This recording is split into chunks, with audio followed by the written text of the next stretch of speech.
Okay, now that it took me about 20 years to set this up in the first place, I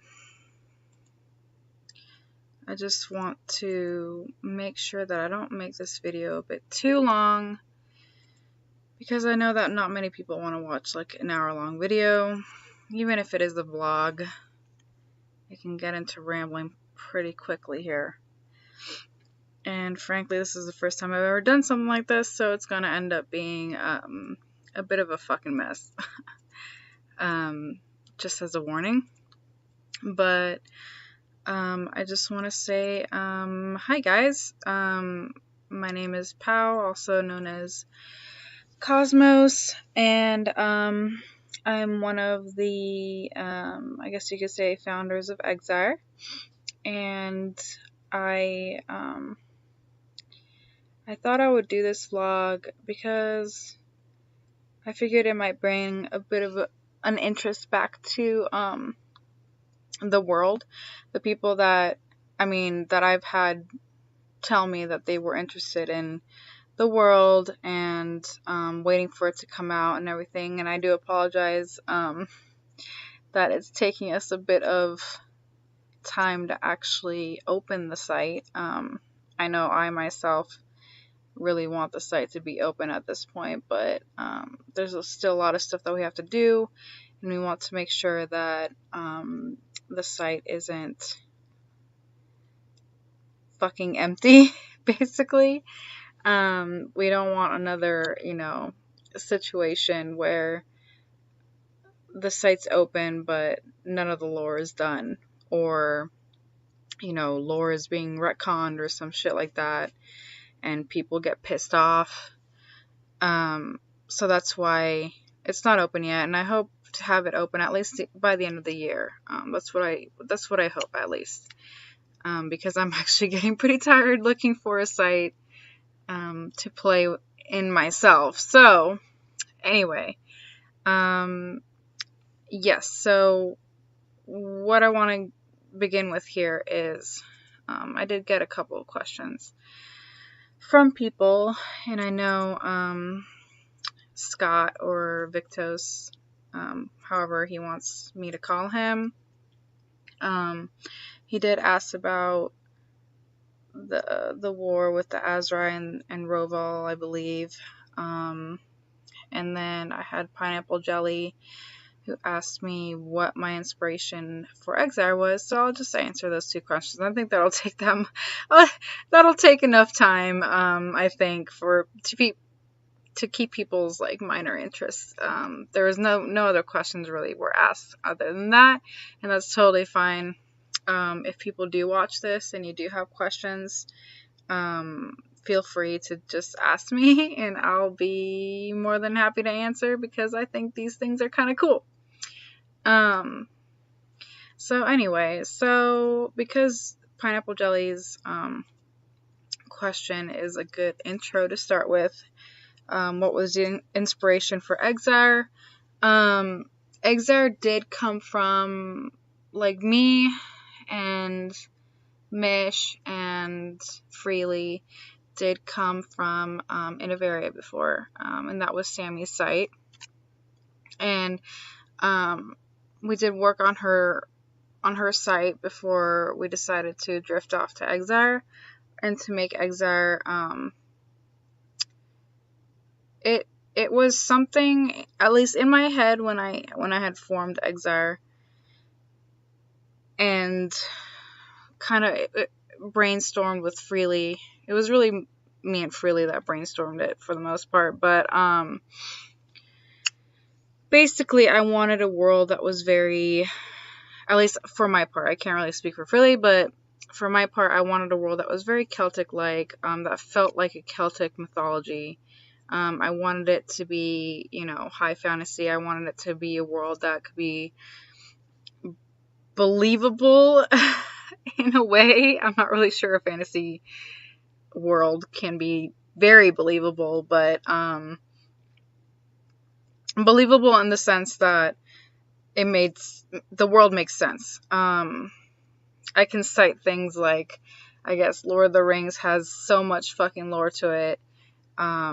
and all of it, you know, in a way it ties into each other. Like the lore ties into each other. It has a reason why it's there. It has a reason why it affects each other. And other, you know, IPs, like, I mean, I compare Dragon Age to other RPGs because the world building in Dragon Age is actually pretty cool. Like, I really, really like it. I also like The Witcher. Even though sometimes the world in The Witcher doesn't make much sense. Like, why do all these villagers even fucking survive with all these monsters running around? I have no idea. But it's cool. And for me, I just wanted something that felt cool, that felt different. Well, I guess not so different since I took inspiration from a lot of things, but different from other RPGs that are, or writing RPGs that are in the game right now. Of course, we do know the main one that I think we all came from or heard from at some point. I mean, that was a good site, good run when I was on it. But now when I look back at it, I see all the mistakes, all of the, you know, all of the blank spots that are just left blank. And for me as a writer, I want to be able to lose myself in a world and the lore of the world and feel like I can fit in quite easily.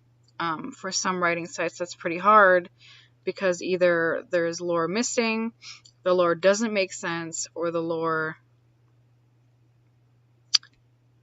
contradicts each other. If that makes sense, I don't know. But that's why for Exire, I was very, very determined not to have that happen. So when Exire was made, I made sure that the lore made sense, but not in a way that would hinder other people's imagination, if that made sense. Like, yeah, I looked over the lore and I said, well, this could work, this could not work, but I try to at least make it in a positive light, if that made sense. I don't know how well I managed it, but I try because I know I know how it feels when you're an artist, you made your own stuff and then somehow it's not good enough for someone else. I know that feeling. I went to fucking art school for 5 years. Like, I always try to find different methods of making it work, as opposed to just saying, no, you can't fucking do this, if that makes sense. I wanted to make Exire the best site that it can be, at least on the market right now. That's why it's not open. I did open it. Technically, the site was open for alpha, but it's not actually like publicly open. Like, if you search for Exire, it won't be there. I think it will be there, like some links, but it, like the actual site, I'm pretty sure won't actually pop up. So the site is not publicly open, even though the site is up.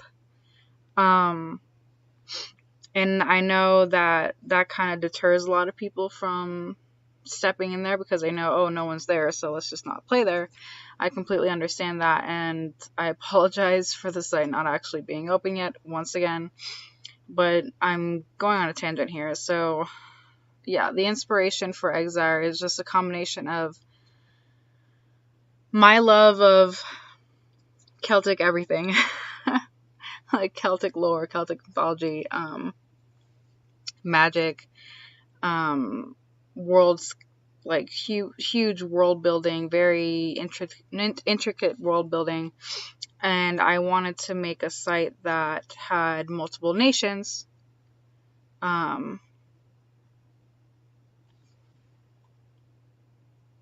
second here.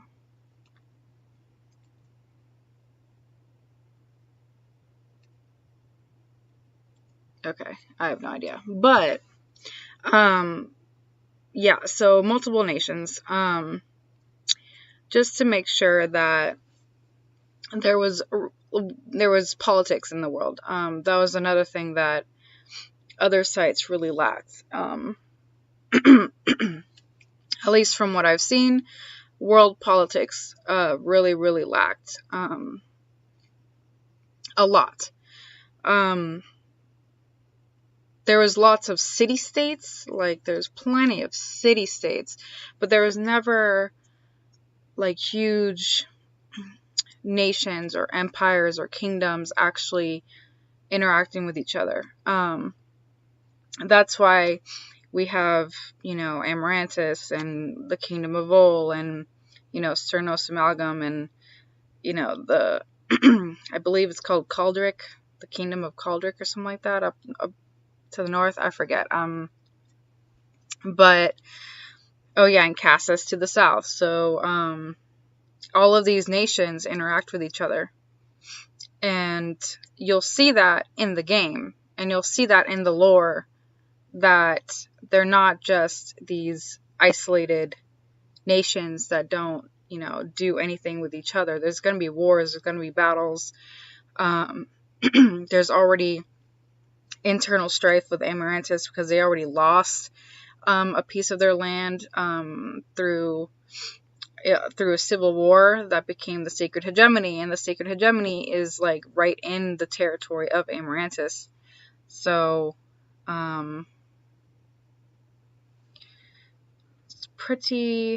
that's something that I just I wanted to make sure was present in Exire. And the inspiration is basically all of the greatest RPGs that you could think of.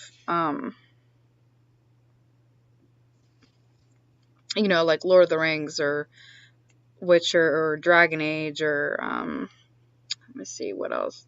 Like some other books that I've read, such as the Covian Chronicles, I believe it was called. Icorium Chronicles. Not Icorium. That's actually the name of one of our areas. Icorium Chronicles. Like some other books that I read in my childhood, etc. And aside from that, I believe that answers most of the inspiration question. I hope that answered your question, Jelly. I'm not sure if it did or not, but trying to see if there's a good angle to put this. Anyway, so Scott did ask about the Azrai War. The war where the Azrai got their asses kicked. That's usually what I just call it. That was in the Radiant era. Well, technically, it was the era of Dust where they got their asses kicked. But the Radiant era was when the Azrai began their conquering, their, ravaging of the world. And to put it in like layman terms, because I'm not very descriptive in the way that I describe things, I tend to describe it in like a bit of a funny kind of way when I describe certain things. So I guess we can begin where the Azrai. I'm looking at the eras of history right now, just to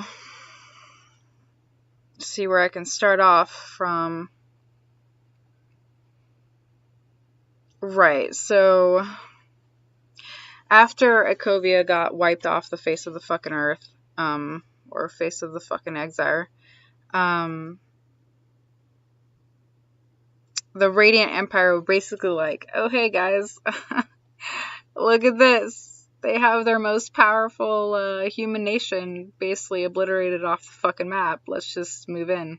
The Azrai had always considered themselves above humans. They had always considered humans as slaves, as cattle, because they themselves were the chosen disciples of the architects when the architects had arrived there. So they were there when they saw the humans being formed. They were there when they saw them as literally primitive prototypes and like, emotionless slaves. So to them, humans are childish,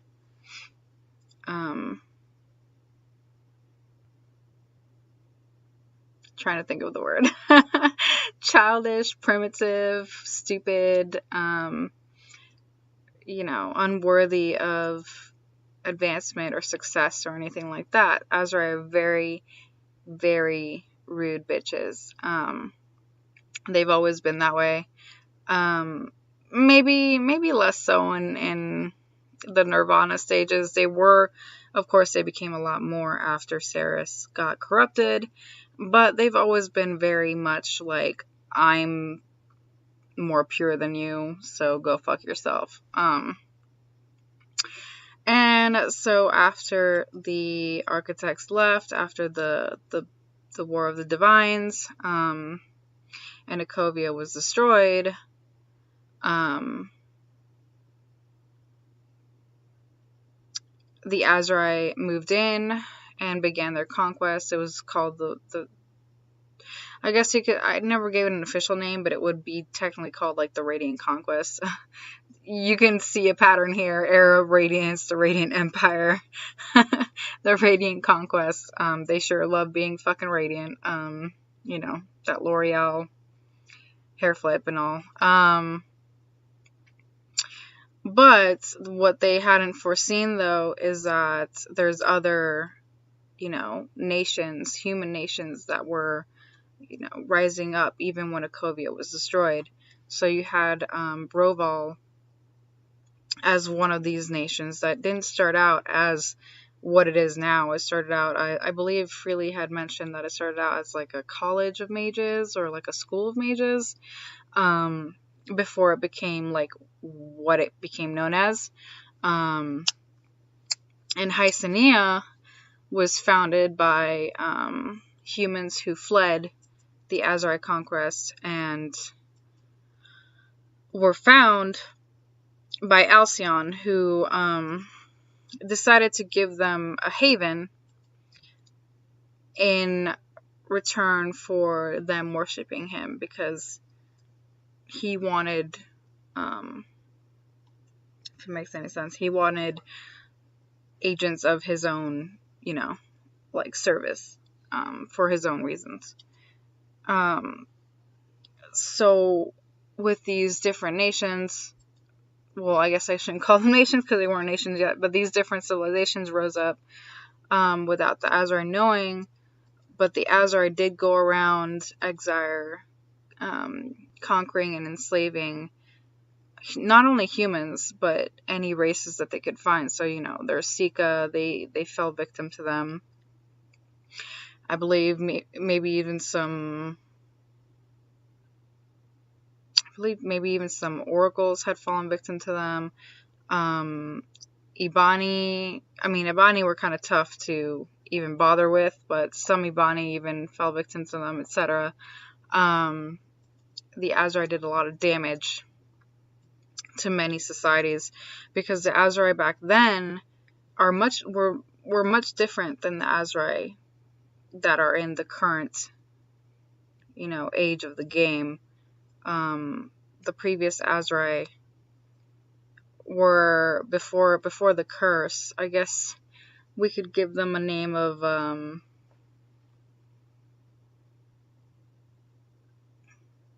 Untainted. The Untainted. I don't know, but Untainted Azrai back then. I always called them just Nirvana Azrai. Had achieved enlightenment. So they were enlightened. They were literally infused with light. They were far more knowledgeable, far more stronger, far more resistant. That's what made them conquerors. That's what made them fearsome. That's what made them, like, made it easy for them to conquer so many people, so many civilizations, because they were this unstoppable force that just swept through the land. Because no one could really go up against them. How can you go up against someone that's like 7 foot fucking tall, or built like a fucking Dwayne Johnson on steroids, and also could go invisible and probably rip your throat out without you even seeing him? You know what I mean? Like, they were kind of OP. So a lot of nations fell to the Exire. And they suffered under the Exire. But the city of Roval and Hycenia, but it's really Roval, that's the important one here, managed to thrive, perhaps unseen from the Exire. At this point, I haven't really figured out why the Exire never really noticed them, with how close proximity they were to the Exire. Capital. Maybe it was magic. Maybe they hid the city somehow. Maybe the city was actually underground. Who knows? I actually haven't spoken to Freely about that yet. But Roval was steadily rising, and was proven to be a haven for humans that were escaping Exire control. So let me just double check something here.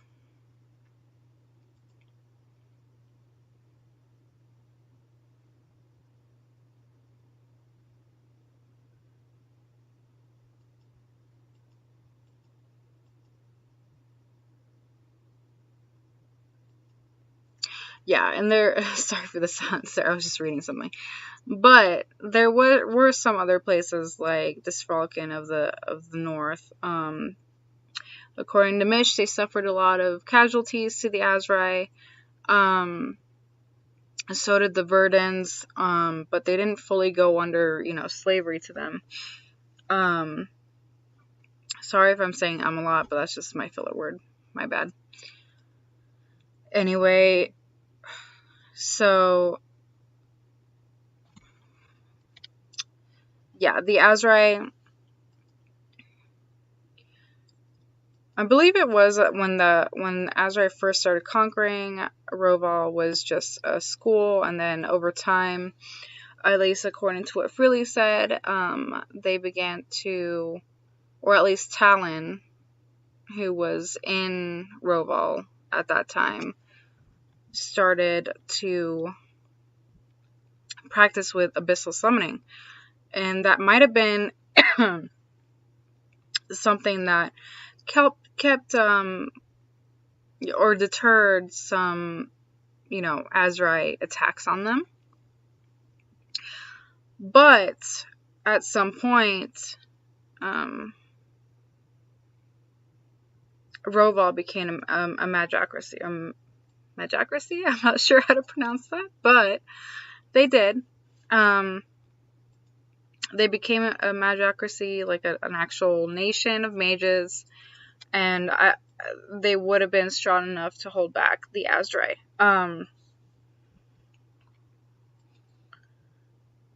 But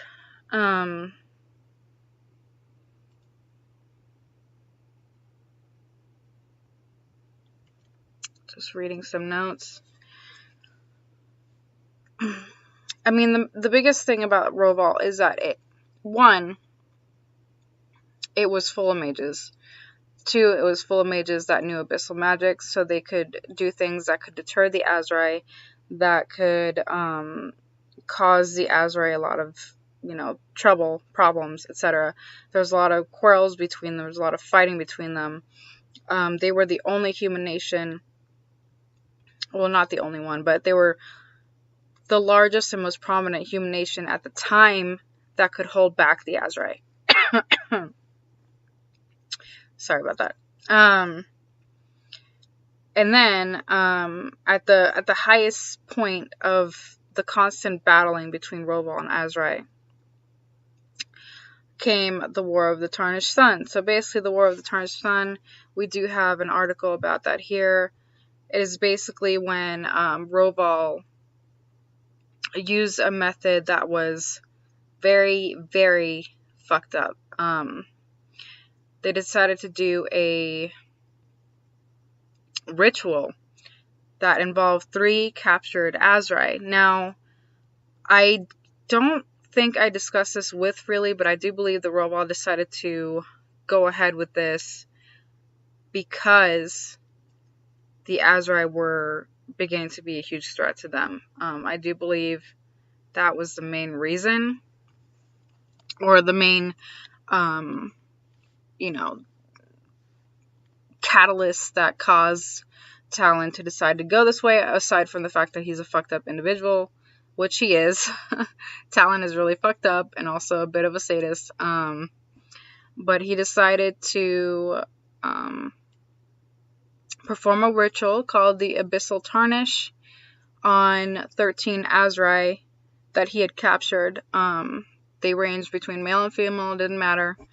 And he not only tortured them physically, but he tortured them, spiritually. He tortured their souls. He performed rituals on them. I believe he filled them with like abyssal taint, maybe even abyssal demons. He just did very, very fucked up shit. And to the point that when they finally died, those 13 Azrai brought the abyssal taint back to Ceres's realm, because all Azrai, when they die, they return to the realm of Ceres. And when they came back, they brought the taint with them. And it blackened Ceres's realm, where it used to be golden, now it's black. And when that happened, all Azrai in Exire were severed from Ceres's realm. So what that meant was that Azrai began to die in droves. That was one of the main reasons why Azrai and Noros are now very limited in numbers. The Azrai began to sicken and die from the tarnish. And so that made it very easy for the slaves and the opposition to overturn their masters and enslave the Azrai, or kill them, or like toss them out. So in that moment, Roval basically won the war between the Azrai. They even inadvertently, I don't know how to pronounce that word. They were the cause of, everyone having freedom. Sure, that's one good thing about this, but it's also introduced something even worse later on. So the Azrai royally got fucked with that single ritual.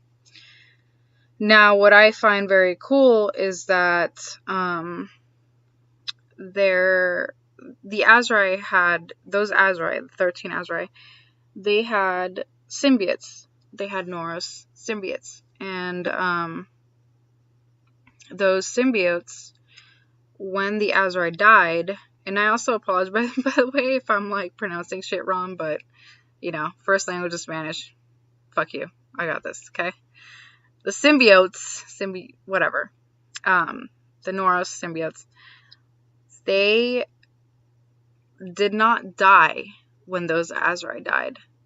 Something else happened. Something else happened to those Azrai's very connection, where Freely actually came up with something very interesting, where they said that those Noros are alive so long as the Azrai stay dead. Like, it switched during that ritual. But the Noros didn't stay Noros. They became something like the Nazgul of Lord of the Rings. They became unliving, but not undead. Like their bodies are basically see-through. They don't have faces. They're made of shadow, etc., etc. And they're not under, Magister Talon's control or anything like that on the Grey City, but they serve their own purposes as agents of Valkis, the god of undeath. So you have these 13 roaming Nazgul Noros out in Exire doing their own shit, and probably fucking terrifying, but I think they're pretty fucking cool. I believe they're called the Galore. I gotta look it up, hold on. Gotta make sure that's the right word. Yeah, the Galore. Yeah, there were once Noros, but I thought that was a pretty cool, like, side effect of that, ritual that still exists in the world of Exire that your character could probably run into if they wanted to.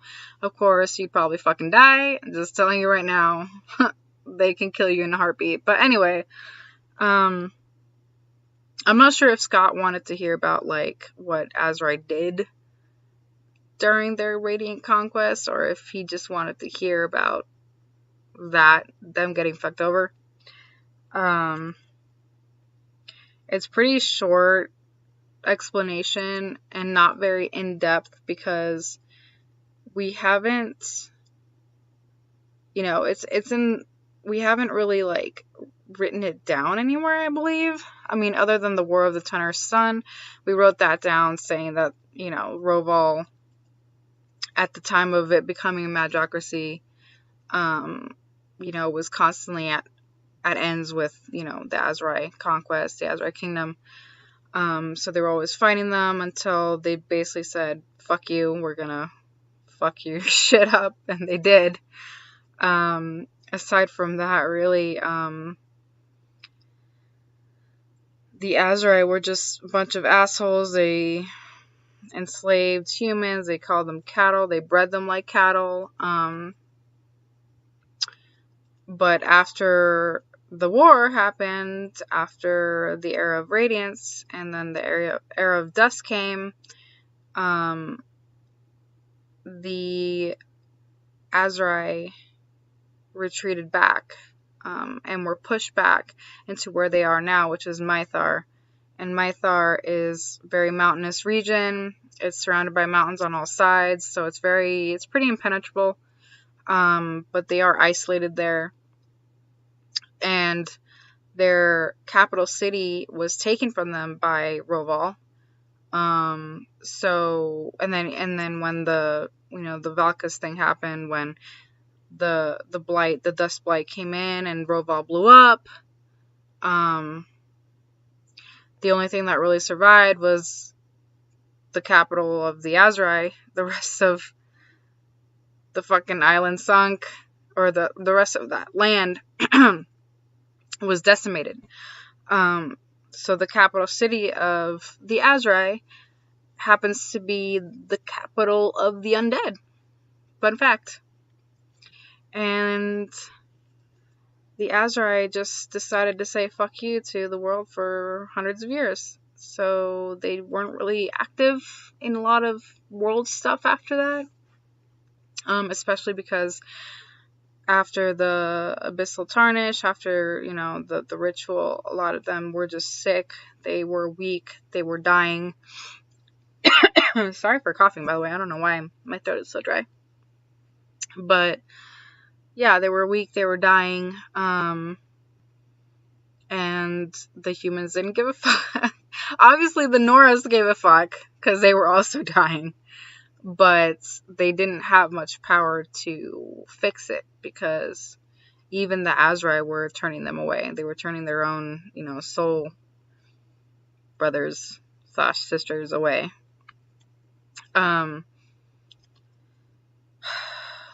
After all that happened, then the whole Dust Blight thing. So basically the way that it is that after the Era of Radiance, after the Azrai were conquering shit, They were quarreling with Hysenia, with the Svralken up in the north, the Verdans. They were also fighting with Roval. Finally, after Roval did the ritual, then the Azrai lost their battles. The Azrai were killed, were enslaved, were tossed out. In Cerno's case, Cernos Amalgam, they were enslaved there by their former slaves. So that's why they have a whole section devoted to just Azrai alienages. So like city Azrai, like city elves, basically over there. So that's an interesting part. I think it's interesting that many different places had different ways that they dealt with the Azrai. Some places just outright kill them, like I said. Some places just like enslave them, and some places just don't allow them to come in. Nowadays, in the modern Exire, Azrai can go around to different places. They're fine. I think in Vol, though, they may be either like apprehended or like tossed in jail. I don't think they're outright killed, but they are apprehended. I know in Cassis they enslave Azrai because Cassis is basically the way I call it in development is Neo Roval, because they're trying to bring back the glory of Roval. But yeah, I think it's pretty interesting, and obviously the Azrai in their own kingdom are trying to take back their own glory. Obviously, there's a lot of unrest within their kingdom of the Azrai, because you have some that want to go out of isolation and some that want to stay in isolation because they want to say fuck you to the world for doing what they did. So it's a pretty interesting predicament. But there's not much to say about the war or the Azrai conquest in general, because it's literally not. It's literally like the Spanish conquest. Just think of the Spanish conquest and throw in some 7-foot tall, statuesque, golden, glowing, hot dudes and ladies instead, with flying lines. And that's basically what happened. That's why, and fun fact, the whole Azrai conquest is why the mark is in place, because the mark is actually Azrai coin. Fun fact. There's like a sun stamped on both sides. It is an Azrai coin of origin, and it was kept because why not? But it was renamed the mark. It's not. Actually, let me look at what it was actually called before. I believe it was called Reals. Reals? Yes. But yeah, just a fun fact in case you didn't know. The mark is Azrai currency, but modernized. Anyhow, I believe I'm hitting like almost 40 minutes now, and I think that's too long. So I'm just gonna leave it at this. If anyone has any more like in-depth, like actual questions, that would be a lot more helpful, because I'm not a good speaker. So when I have actual questions to answer, I think it's a lot easier for me. But I know that was very vague and not a good description, but I tried to do my best. And I hope it piqued some interest in playing more sexy Azrai, because they're like the best. Okay, I don't have a bias. Okay, just letting you know. Okay, cool. Anyway, I will say goodbye for now, and yeah, hope to see you guys again sometime.